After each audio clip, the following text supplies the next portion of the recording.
আসসালামু আলাইকুম। আমি ডাক্তার নাহিদ হাসান, সবাইকে স্বাগত জানাচ্ছি। আজকে আমরা যে বিষয়টি নিয়ে আলোচনা করব সেটি হচ্ছে পবিত্র মাহে রমজানে আমাদের ইফতারের খাবারটি কেমন হওয়া উচিত। একজন সুস্থ স্বাভাবিক মানুষের জন্য কোন খাবারগুলো আসলে আমাদের খাওয়া উচিত সে বিষয়টি নিয়ে আজকে আলোচনা করব। তো চলুন শুরু করি।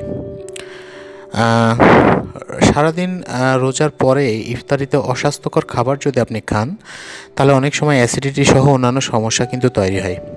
তাই যদি সুস্থ থাকতে চান তাহলে ইফতারের দিকে আপনাকে নজর দিতে হবে। তো ইফতারের আয়োজন বাড়ির সব সদস্যের কথা মাথায় রেখে কিন্তু করতে হয়। যেমন ছোটদের জন্য একটু প্রোটিন জাতীয় খাবার বেশি রাখার চেষ্টা করতে হয়। বয়স্ক ব্যক্তিদের শারীরিক অবস্থা বিবেচনা করে তাদের জন্য যে প্রযোজ্য খাবারগুলো আছে সেগুলো কিন্তু রাখার চেষ্টা করতে হয় বা চেষ্টা করবেন। যেমন পরিবারে কারো কিডনি সমস্যা যদি থাকে তাহলে ডাল বা ডাল দিয়ে তৈরি ইফতারি কিন্তু তার জন্য ভালো নয়। কারো হয়তো হার্টের সমস্যা রয়েছে, তো তার জন্য তৈলাক্ত বা চর্বিযুক্ত খাবার রাখবেন না।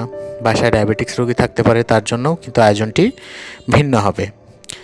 ইফতারের পানির চাহিদাটি বেশি থাকে, তাই এমন কিছু পানীয় রাখবেন যেগুলো পিপাসা মেটানোর পাশাপাশি শরীরে শক্তি যোগাবে।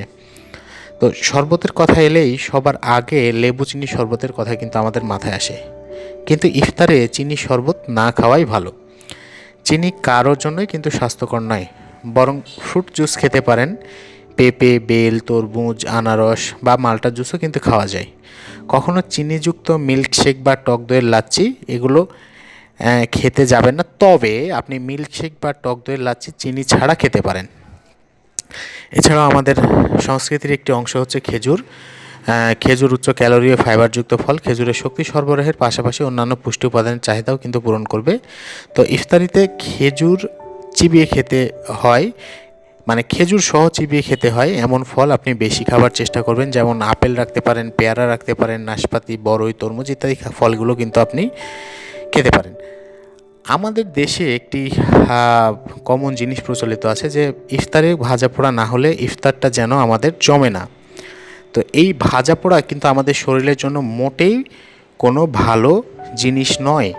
এই ভাজা পোড়া আপনাকে সর্বোপরি এড়িয়ে চলতে হবে। যেমন ইফতারের সময় জিলাপি, পেঁয়াজু, বেগুনি, চপ, নিমকি, পাকোড়া ইত্যাদি ডালের বেসনে তৈরি করা খাবার কিন্তু আমরা খেয়ে থাকি, কিন্তু এই খাবারগুলো আপনার যেমন গ্যাস্ট্রিকের সমস্যা বাড়াতে পারে, আপনার কোষ্ঠকাঠিন্য তৈরি করতে পারে, তারপরে রক্তে ইউরিক অ্যাসিড বেড়ে যায়, এছাড়াও অন্যান্য শারীরিক অনেক জটিলতা কিন্তু দেখা দিতে পারে। তো আপনাদের জন্য পরামর্শ থাকবে যে অবশ্যই আপনারা ভাজা পোড়া যে খাবারগুলো আছে ওগুলো কিন্তু এড়িয়ে চলবেন।